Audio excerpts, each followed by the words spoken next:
of soliloquies in the play Macbeth. Soliloquies are central in the play. They are very important in particularly this play Macbeth.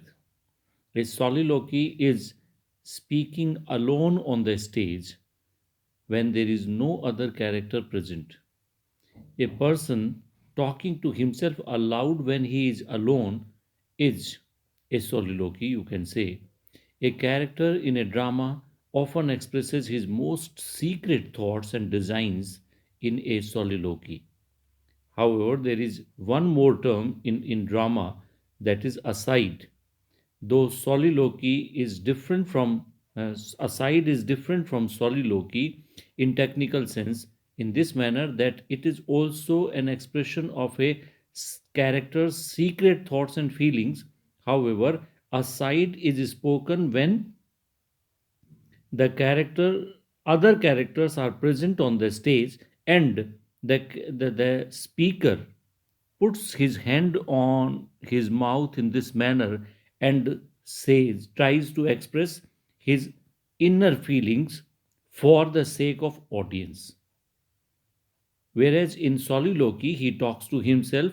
He is actually it is a way to express what is going on in the mind of a character in that particular time.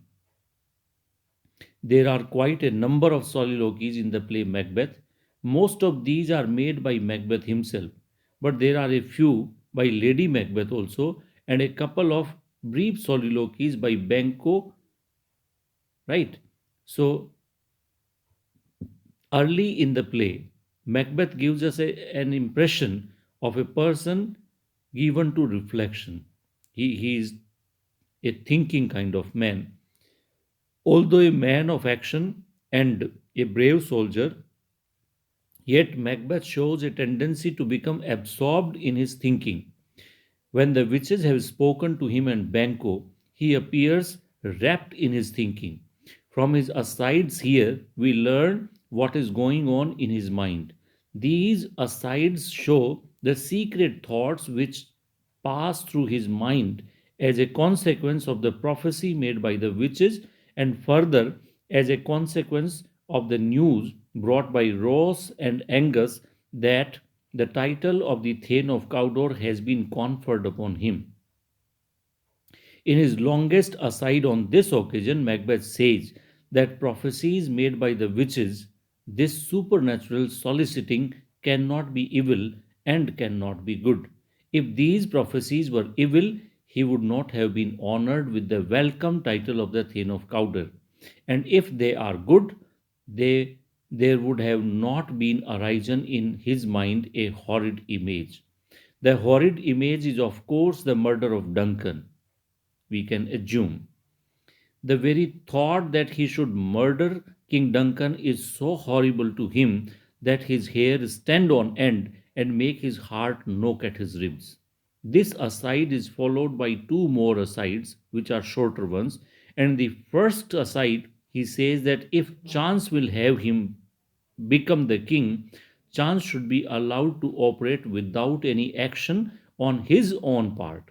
The second aside is that time and tide wait for no man, and that what is to happen must happen. And in this manner, the Macbeth's character is revealed through these asides. All these asides are dramatically very important. So far as the plot is concerned, these asides show the birth of evil in Macbeth's mind.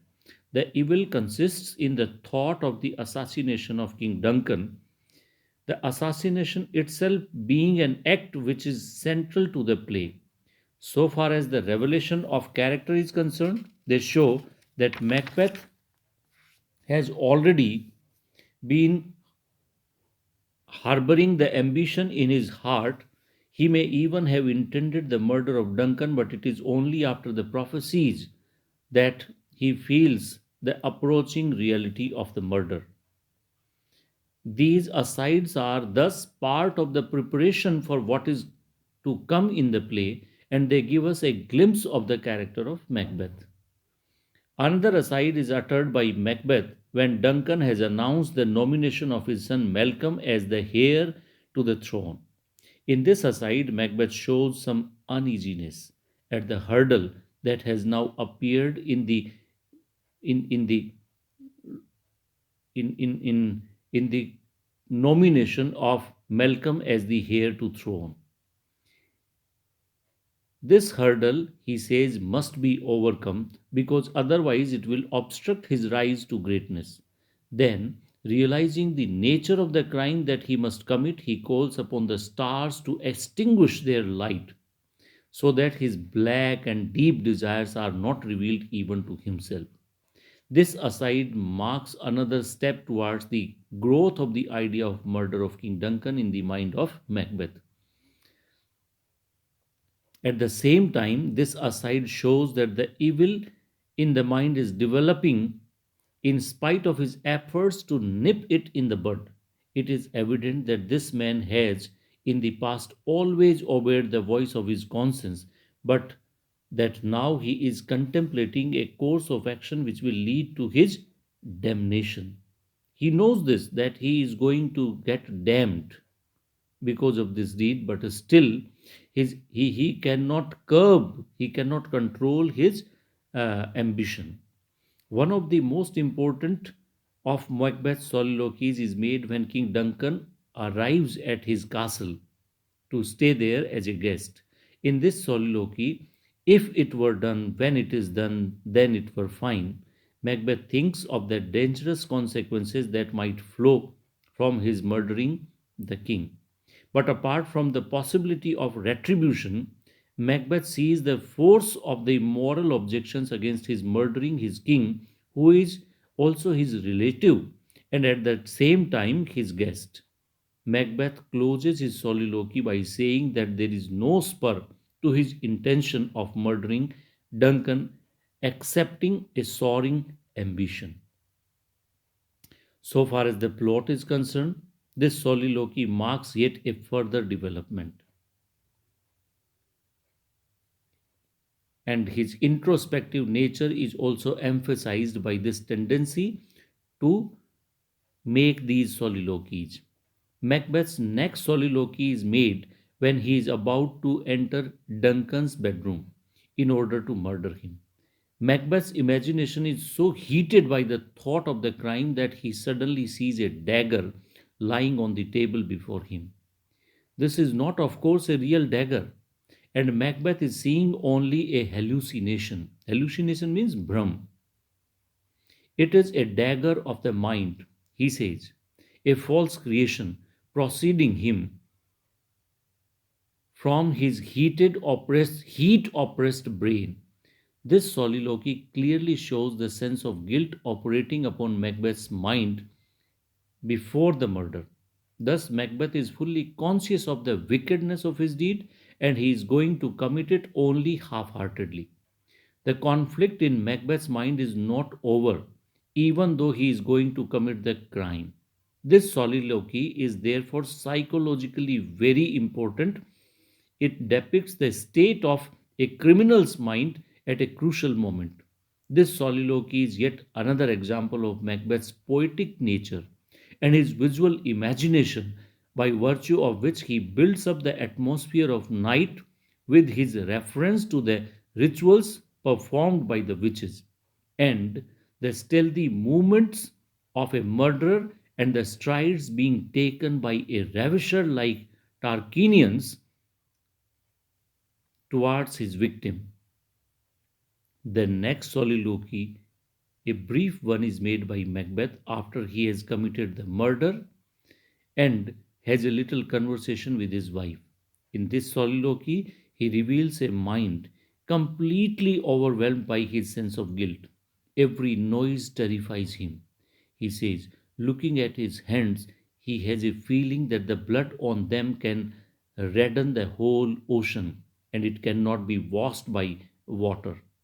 This soliloquy is remarkable for giving us another peep into the mind of Macbeth, this time after the crime. It also confirms our impression of Macbeth as a man having the soul and the power of expression of a poet.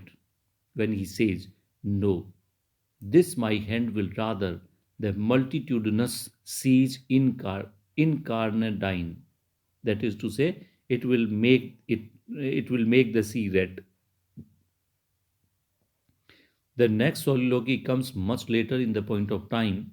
Macbeth, who has become now king, describes in a soliloquy the nature of the danger with which he is faced in the shape of Banquo. This soliloquy again reveals the internal state of Macbeth at this particular stage in his career. He has not yet forgotten how grave was the crime that he committed by murdering King Duncan. At the same time, he realizes the futility of that crime. Why? Because the throne must pass to the descendants of Banquo according to the prophecies of the witches. And in this manner, Macbeth shows his apprehension to the stability of his throne. There are a few other soliloquies which Macbeth makes afterwards. In one of the soliloquies, he expresses his near hopelessness when he compares his condition to an autumn leaf. He deplores the fact that he is unable to attain the blessings which are generally associated with the old age. In another soliloquy, Macbeth reveals the fact that his heart is now hardened against fear when he says, "I have supped full with horrors." This soliloquy shows the numbness that has come upon Macbeth's feelings. He has become absolutely insensitive. There is undoubtedly a touch of pathos in this soliloquy. Then there are two very brief soliloquies which Macbeth makes a little before he is killed. In the first, Macbeth compares himself to a bear which has been tied to a stake to be attacked by hounds. But at the same time, he expresses his sense of confidence and his feeling of security. Thus, this soliloquy shows Macbeth's realization of the danger that he is facing combined with a feeling of confidence and security. And the security is only because he believes in the prophecies of witches that no woman born can kill him. And there are some soliloquies made by Lady Macbeth also. And the most important soliloquy which Lady Macbeth uh, speaks uh, are the soliloquies when she walks in a sleepwalking scene. Lady Macbeth makes two most important soliloquies. The first of these shows that she too, like her husband, is ambitious. However, unlike her husband, she has no scruple with regard to the means to be adopted for the attainment of that ambition. In her soliloquy, she deplores the fact that her husband should be too full of milk of human kindness and that he should not possess the wickedness which accompanies ambition. Thus, this soliloquy throws considerable light on her character as well as her husband. She appears as a strong willed, ruthless woman. She believes that fate and metaphysical end will lead to her husband's attaining the crown, but at the same time, she feels it necessary to chastise him with the valor of her tongue.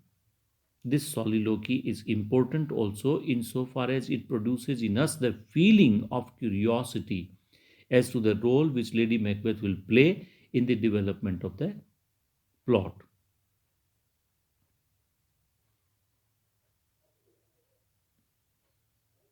And in this manner, there are two brief soliloquies which Lady Macbeth makes afterwards.